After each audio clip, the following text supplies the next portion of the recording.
You have to find a way to vibrate in alignment with what you're asking for, because if your signal is not about what you're asking for, law of attraction cannot deliver it to you. If you've got part of your signal saying more money please, and part of your signal saying there's never enough for me, there is injustice in the world, those people over there have more than their fair share, bad things happened in my life and I didn't get queued up for the receiving of money, my part of the world doesn't make enough money, the place that I live never gets enough money, the chips are stacked against me.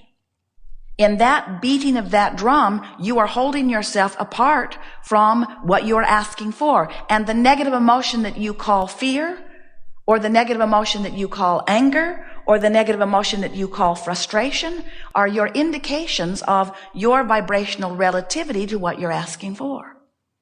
So we want you, as you move forward forevermore, to be aware of these 2 points of vibrational relativity, because everything that you live is based upon that. Everything.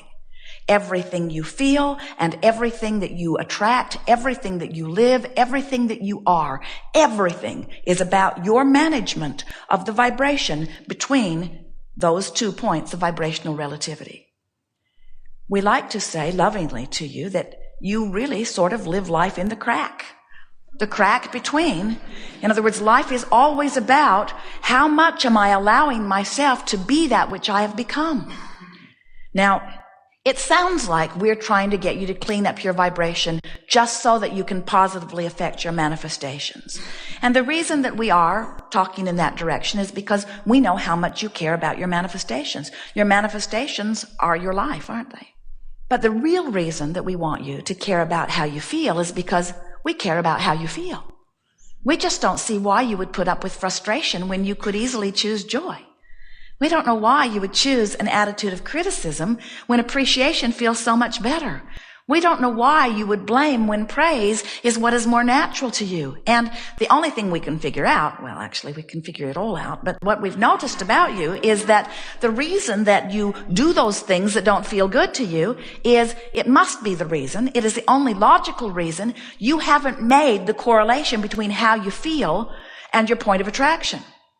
Because if you had made that correlation between how you feel, which is the visceral response to your vibrational mix, if you had made that connection between how you feel and what's manifesting, what your point of attraction is, we think that you would work more deliberately, to focus more deliberately, to find more deliberately things that feel better more deliberately when you focus upon them. We don't think that you would be tolerant of your own lazy focus. And we don't think that you would spend so much time looking at what is. We think you would spend more time thinking about what you want to be. Or if you are an avid observer of what is, you would become a better selective sifter at what you are observing. You would deliberately look for the things in the smorgasbord that is available to you that make your heart sing when you focus upon them. You wouldn't look at the things that are troubling in nature. So, whatever has been happening in your experience has caused you to be wherever you are. And we want to say a very profound and powerful thing to you. We hope you'll always remember this. Where you are is where you are. Where you are is where you are. And we want you to let loose of condemnation about where you are, wherever it is. And it's easier if you will stop caring where you are in relationship to where anybody else is. Because where anybody else is hasn't got anything to do with your 2 points of vibrational relativity. And when you try to factor them in, you mess up your vibration. That would be like Jerry and Esther off somewhere on their way from Phoenix to San Diego. And let's say they have their navigational system turned on, and the little screen is giving them an indicator, and it's showing them their progress westerly. And then, all of a sudden, the system starts to integrate other information about other drivers that are driving in other places. It tells them where you are in North Carolina and where you are in South Carolina and where they are in Florida. And all of a sudden, Jerry and Esther are looking at the screen and they're trying to factor in where they are in relationship to where everybody else is, in relationship to where everybody else is wanting to be, in relationship to where they want to be. And we think that would be chaotic. And we think you should stop doing that. You do that all the time. You try to factor in where you are in relationship to where you want to be, in relationship to where everybody else is, in relationship to where they want to be. You are attempting the impossible, so stop it. Don't do that anymore. It isn't possible. It doesn't feel good. It doesn't get you to where you want to go. It doesn't work. We would think you would give that up. And you would have given it up a long time ago if you cared about how you feel. But you've been trained not to care about how you feel by people who cared about how they felt a lot more than how you felt. And so they trained you to not care about how you felt. And then as they hear us, they say, Abraham, you're teaching my family selfishness. And I don't think that's going to work out very well for me. And we say, and yet you've learned it. And if everybody is selfishly utilizing their own guidance system, then everybody's getting toward where everybody personally wants to be. And can't you imagine a world where everybody is having experiences which are causing them to desire things that they are receiving? Doesn't that sound like just the perfect world where people get exactly what their vibrational offering is? Can't you imagine a perfect world where each person is personally responsible for what comes to them, where no outside factor has anything? Oh, wait, you've already got a world just like that, don't you? Where nobody can affect your experience, where it's only your own vibration. We're not saying that you can't watch something and have it affect your vibration. Certainly you can. But if you're utilizing the guidance system that is within you, you can tell by the way you feel whether you are moving toward something that you want or whether you are not. Well, we've never said it better, and you've never heard it clearer, and we think that we could call this seminar to an end if you'd like to.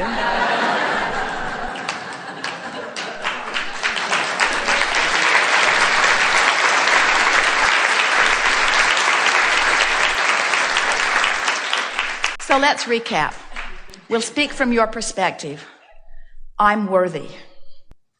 I'm so worthy that when I conclude something that I want, all of the resources of source line up for me. I don't give a rip what anybody thinks, because what they think has nothing to do with the relationship between where I am and where I want to be. In fact, if I do consider what they think about what I think about where I am, now I've introduced more confusion to my journey. And now my blame of them is valid, but my blame is still messing up my experience.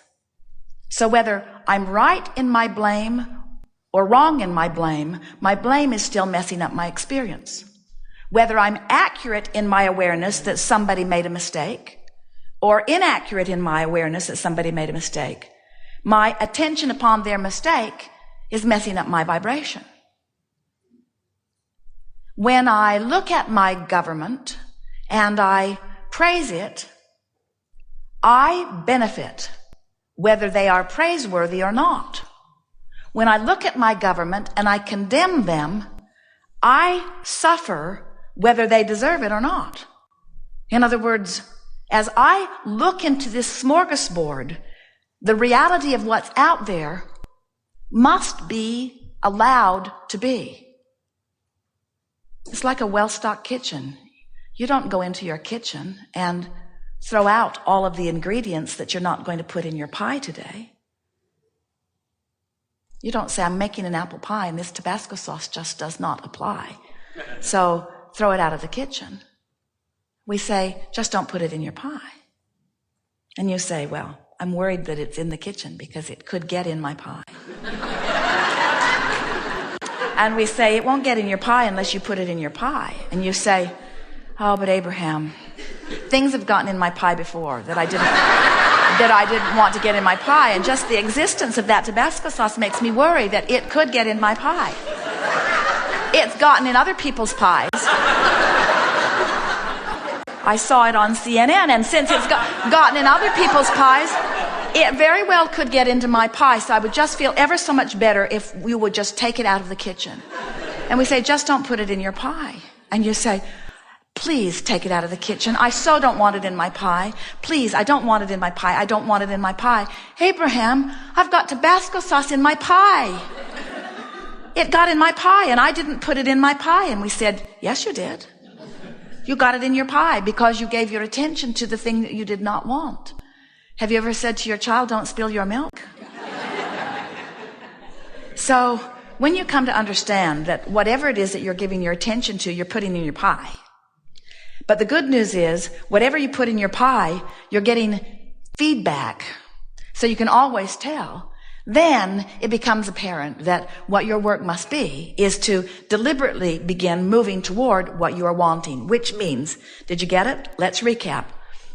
Find the best feeling thought that I can find from where I am. Not the best feeling thought I've ever thought, not the best feeling thought anybody else has ever thought. Don't compare yourself to others. We know how annoying it is, those bright-eyed, sunshine, lollipop, rainbow, fluffy, bushy-tailed Abraham students.